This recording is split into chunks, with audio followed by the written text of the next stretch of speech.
మనం ప్రతిరోజు చాలా పనులు చేస్తాం. మనకిష్టమైన పనులు, కష్టమైన పనులు, అలాగే నష్టమైన పనులు కూడా. మనం రోజు చేసే కామన్ పనులే మనకెంత నష్టం చేస్తాయో మనకేమాత్రం తెలీదు. ఈ పనులు మనకెంత నష్టం చేస్తాయో మనకు తెలియకుండానే ప్రతిరోజు చేస్తున్నాం. వీటి వల్ల అన్నిటికంటే మన బ్రెయిన్‌కి చాలా డ్యామేజ్ జరుగుతుంది. ఈ పనులు మన బ్రెయిన్‌ని పాడు చేస్తాయి. ఈ రోజుల్లో చాలామంది డిప్రెషన్, యాంగ్జైటీ, మెంటల్ స్ట్రెస్ లాంటివి ఫీల్ అవుతున్నారు. వీటన్నిటికి కారణాలు మనం చేసే పనులే. బ్రెయిన్ బాగుంటేనే మనకు ఆ రోజంతా బాగుంటుంది. మన బ్రెయిన్‌ని డ్యామేజ్ చేసే వాటిలో ముఖ్యమైనది social media. Social media usage అనేది ఈ రోజుల్లో ప్రపంచవ్యాప్తంగా విపరీతంగా పెరిగిపోయింది. మన దేశంలో అయితే ఇక చెప్పనక్కర్లేదు. రీసెంట్‌గా చేసిన ఒక స్టడీ ప్రకారం మన దేశంలో 18 ఏళ్ల లోపు వయసున్న వారు యావరేజ్‌గా రోజుకి 3 గంటలు సోషల్ మీడియా యూజ్ చేస్తున్నారు. వీరిలో దాదాపు అందరూ డిప్రెషన్‌తో బాధపడుతున్నారు. వీరి పరిస్థితి ఎలా ఉంటే దేశం యొక్క యూత్ పరిస్థితి ఏంటో మీరే ఆలోచించండి. అందుకే మన బ్రెయిన్‌ని పాడు చేసే సోషల్ మీడియా గురించి అవేర్‌నెస్ క్రియేట్ చేయడానికి ఈ వీడియోని మీ ముందుకు తీసుకొస్తున్నాం. వీడియో చాలా ఇన్ఫర్మేటివ్‌గా ఉంటుంది. సో ఎక్కడ మిస్ చేయకుండా చివరి వరకు చూడండి. ఇలాంటి మరిన్ని ఆసక్తికర వీడియోలను తీసుకురావడానికి ఈ వీడియోని ఖచ్చితంగా లైక్ చేసి మా ఛానల్‌ని సబ్స్క్రైబ్ చేసుకోండి.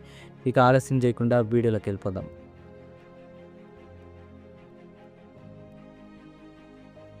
మనుషులకు అత్యంత ఉపయోగకరమైనది సోషల్ మీడియా. అలాగే మనుషులకు అత్యంత ప్రమాదకరమైనది కూడా సోషల్ మీడియానే. బట్ ఈ రోజుల్లో ఉపయోగం కంటే ప్రమాదకరమే ఎక్కువైంది. ఈ రోజుల్లో గంటల తరబడి ఫోన్ చూడటం చాలా కామన్ అయిపోయింది.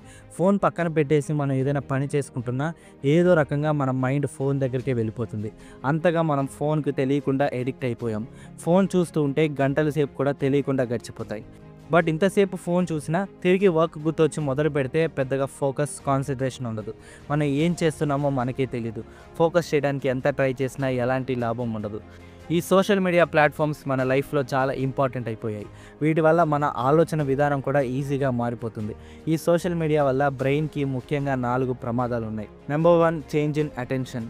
సోషల్ మీడియా ఎక్కువగా చూసేవారికి అటెన్షన్‌లో మార్పులు వస్తాయి. ఇంకో మాటలో చెప్పాలంటే ఈజీగా డిస్ట్రాక్ట్ అయిపోతారు. దేని మీద ఫోకస్ చేయలేరు. సోషల్ మీడియా మనుషుల అటెన్షన్‌ని డివైడ్ చేస్తుంది. అంటే మనం ఫోకస్డ్‌గా ఒక పని చేయలేం. సోషల్ మీడియా పద్దాక ఈ అటెన్షన్‌ని, కాన్సంట్రేషన్‌ని డిస్ట్రాక్ట్ చేస్తూ ఉంటుంది. మీకు కూడా ఇలాంటి అనుభవమే ఉంటుంటుంది. ఎప్పుడైనా వర్క్‌లో ఉన్నప్పుడు లేదా చదువుకుంటున్నప్పుడు మనకు పద్దాక బ్రేక్ తీసుకొని సోషల్ మీడియాలోకి వెళ్ళాలి అనిపిస్తూ ఉంటుంది. ఇది మనకు చాలా సింపుల్‌గా అనిపించొచ్చు, కానీ నిజానికి దీనివల్ల చాలా సీరియస్ ప్రాబ్లమ్ ఉంది. ఇలా పద్దాక డిస్ట్రాక్ట్ అవ్వడం వల్ల మన బ్రెయిన్ యొక్క ప్రాసెసింగ్ పవర్ తగ్గిపోతుంది. దీని గురించి సైంటిస్ట్ రీసెంట్‌గా ఒక స్టడీ చేశారు. ఈ స్టడీలో సోషల్ మీడియా ఎక్కువగా యూజ్ చేసేవారు కాగ్నిటివ్ టెస్ట్‌లో ఫెయిల్ అయ్యారు. కాగ్నిటివ్ ఫంక్షన్ అంటే మనం ఏదైనా టాస్క్ పూర్తి చేయాలంటే మన బ్రెయిన్ చేసే ప్రాసెస్.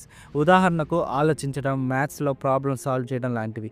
అటెన్షన్, ఫోకస్ కూడా ఒక కాగ్నిటివ్ ఫంక్షనే. ఈ కాగ్నిటివ్ ఫంక్షన్స్ ఎంత స్పీడ్‌గా ఉన్నాయని కొన్ని టెస్ట్ చేస్తారు. వీటినే కాగ్నిటివ్ టెస్ట్స్ అంటారు. ఈ కాగ్నిటివ్ టెస్ట్స్‌లో సోషల్ మీడియా ఎక్కువ చూసేవారు ఫెయిల్ అయ్యారు.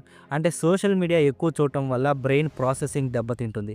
ఇది సింపుల్‌గా చెప్పాలంటే మన చిన్న ప్రాసెసర్ ఉన్న మొబైల్స్ కొన్నప్పుడు కొంతకాలానికి మొబైల్స్ ఊరికే హ్యాంగ్ అయిపోతూ ఉంటాయి. చిన్న గేమ్ కూడా లోడ్ కాదు. ఇది కూడా అలాంటిదే. మన బ్రెయిన్ యొక్క ప్రాసెసింగ్ పవర్ కూడా తగ్గిపోతుంది. ఇక problem number 2 brain reward system. మన బ్రెయిన్‌లో ప్లెజర్‌కి సంబంధించి ఒక హార్మోన్ ఉంటుంది. అదే డోపమైన్. ఈ డోపమైన్ ఒక మోటివేషన్ లాంటిది. మనకు సాటిస్ఫాక్షన్ అనిపించే పనులు పదే చేయాలని ఈ డోపమైన్ మోటివేట్ చేస్తుంది. సోషల్ మీడియా ఎక్కువ యూజ్ చేయడానికి కారణం డోపమైన్ హార్మోనే. హార్వర్డ్ యూనివర్సిటీ యొక్క రీసెర్చర్స్ కనిపెట్టిన దాని ప్రకారం సోషల్ మీడియా యూజ్ చేసేటప్పుడు డ్రగ్స్ తీసుకున్నప్పుడు ఎలాంటి సాటిస్ఫాక్షన్ వస్తుందో అంతే ఈక్వల్ సాటిస్ఫాక్షన్ వస్తుంది. మనకు స్టడీస్‌లో లేదా వర్క్‌లో రావాల్సిన సాటిస్ఫాక్షన్ సోషల్ మీడియానే ఇస్తుంది.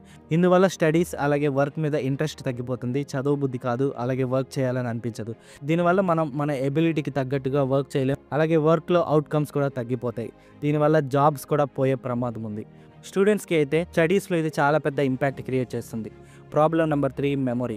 సోషల్ మీడియా ఎక్కువగా యూజ్ చేయడం వల్ల జ్ఞాపక శక్తి కూడా బాగా తగ్గిపోతుంది. సోషల్ మీడియాలో ఒకేసారి వందలు, వేల పోస్టులు, వీడియోలు ఉంటాయి. స్క్రోల్ చేసే కొద్దీ వస్తూనే ఉంటాయి. చూసే కొద్దీ వస్తూనే ఉంటాయి. మన కళ్ళ ముందు ఎంతో ఉంటుంది. దీనివల్ల చూసేవారు ఒకేసారి చాలా ఇన్ఫర్మేషన్‌కి ఎక్స్‌పోజ్ అవుతారు. దీంతో ఒకేసారి ఇంత ఇన్ఫర్మేషన్‌కి ఎక్స్‌పోజ్ అవ్వడం వల్ల సీరియస్ మెమరీ ప్రాబ్లమ్స్ రావచ్చు అని కొన్ని స్టడీస్ చెప్తున్నాయి. Problem number 4 mental health. ఇదే సోషల్ మీడియా వల్ల ఉన్న ఇంపార్టెంట్ థ్రెట్. సోషల్ మీడియా ఎక్కువగా యూజ్ చేయడం వల్ల మెంటల్ హెల్త్ పాడవుతుంది. కొంతమందిలో కాన్ఫిడెన్స్ లేకపోవడం, డిస్సాటిస్ఫాక్షన్, ఇనాడిక్విటీ, డిప్రెషన్ లాంటి మెంటల్ హెల్త్ ప్రాబ్లమ్స్ వస్తాయి. వీటితో పాటు ఫోమో అనే మరొక సీరియస్ మెంటల్ ప్రాబ్లం కూడా ఉంది. ఫోమో అంటే ఫియర్ ఆఫ్ మిస్సింగ్ అవుట్. దీని అర్థం ఏంటంటే ఇతరులు మనకంటే హ్యాపీగా ఉన్నారు, బాగా ఉన్నారు అనే ఆలోచన కలిగి ఉండడం. అలాగే మనకి ఏదో తక్కువైంది అన్నట్లు ఫీల్ అవటం, ఎంత ఉన్నా ఏదో లేదన్నట్లు ఫీల్ అవటం, పద్దాక లోన్లీగా ఫీల్ అవటం. సోషల్ మీడియాలో ఇన్ఫ్లుయెన్స్ యొక్క లైఫ్, సెలబ్రిటీస్ యొక్క లైఫ్, మన ఫ్రెండ్స్ యొక్క లైఫ్ని చూసి మనం ఏదో మిస్ అవుతున్నాం అనే ఫీలింగ్ కలిగి ఉంటాం. అలాగే వాళ్ళు మనకంటే ఏదో గొప్పగా ఉన్నారు అనే ఫీలింగ్లో ఉంటాం. బట్ సోషల్ మీడియాలో కనిపించేదంతా ఫేకే. ఈ డిసార్డర్ వల్ల ప్రతిదీ కంపేర్ చేసి చూడటం మొదలు పెడతారు. అలాగే అక్కర్లేని వాటిని కొనడం లాంటివి చేస్తూ ఉంటారు. ఈ డిజార్డర్ కొత్తగా పుట్టిందేమీ కాదు. 1966లోనే ఈ డిజార్డర్కి ఫోమో అనే పేరు పెట్టారు. బట్ సోషల్ మీడియా వచ్చిన దగ్గర నుండి ఇది చాలా కామన్ ప్రాబ్లం అయిపోయింది. ఈ డిజార్డర్ వల్ల అనవసరమైన మెంటల్ స్ట్రెస్, ఎన్వీ లాంటి ఫీల్ అవుతాం. ఎన్వీ అంటే అసూయ. దీనివల్ల మెంటల్ పీస్ అనేది కూడా లేకుండా పోతుంది. ఈ ఫోమోకి ఏజ్తో సంబంధం లేదు, జెండర్తో పని లేదు. ఫోన్ని చూసే టైంని బట్టి ఉంటుంది. ఈ ఫోమో డిజార్డర్ ఉన్న దాంట్లో సాటిస్ఫై అవ్వకుండా చేస్తుంది. వారి జీవితాల పట్ల వారికే సాటిస్ఫాక్షన్ తగ్గిపోయే విధంగా చేస్తుంది. ఇది డిప్రెషన్కి కూడా దారితీస్తుంది. అలాగే కొన్నిసార్లు సూసైడ్కి కూడా దారితీస్తుంది. ముఖ్యంగా ఈ ఫోమో డిజార్డర్ టీనేజర్స్లో రిస్కీ బిహేవియర్ని కూడా ఇంక్రీజ్ చేస్తుంది. రిస్కీ బిహేవియర్ అంటే ఆల్కహాల్ ఎక్కువగా కన్స్యూమ్ చేయటం, ఓవర్ స్పీడ్లో డ్రైవింగ్ చేయటం, పద్దాక గొడవలు పెట్టుకోవడం లాంటివి. ఇలాంటివన్నీ యూత్లో, టీనేజర్స్లో డెవలప్ అవుతాయి.